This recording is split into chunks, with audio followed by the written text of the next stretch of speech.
Hey, this is Rick Kaselj, injury specialist from exercisesforinjuries.com. This is a special video for everyone over at Chalk and Steel. In this video, I'm going to go through how to unlock your athletic performance. And how to do that is to work on your hip flexors. And let me give you 5 reasons why you need to work on your hip flexors in order to help with your athletic performance.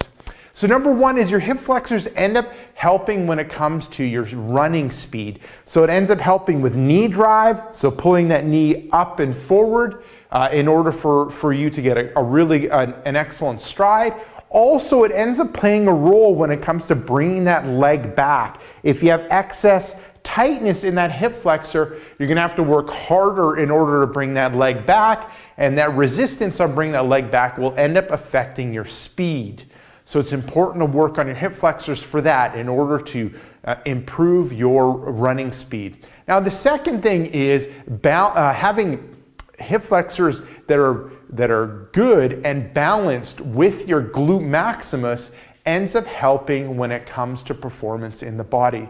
Now if there ends up being tightness in the hip flexors, they end up having an effect on glute maximus, which ends up having a negative effect on athletic performance. It also exposes you to all kinds of injuries. Now the third reason why is with the hip flexors, when they're balanced with the core, that ends up helping with athletic performance. Now if there's an imbalance, if there's excess tightness or poor mobility with the hip flexors, that ends up having an effect on your core, which ends up affecting athletic performance and also exposes you to more likelihood of injury and irritation of old injuries.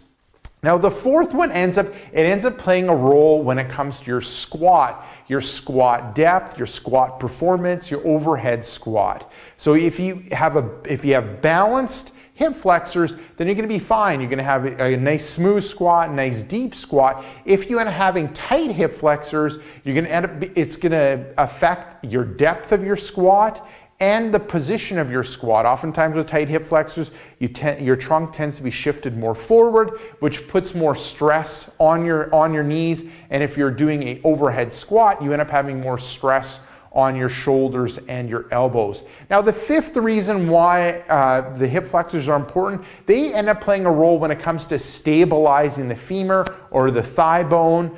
If the hip flexors are balanced, they end up holding that femur in a good spot so that you can end up having good movement. Example, in that squat position, that deep squat position.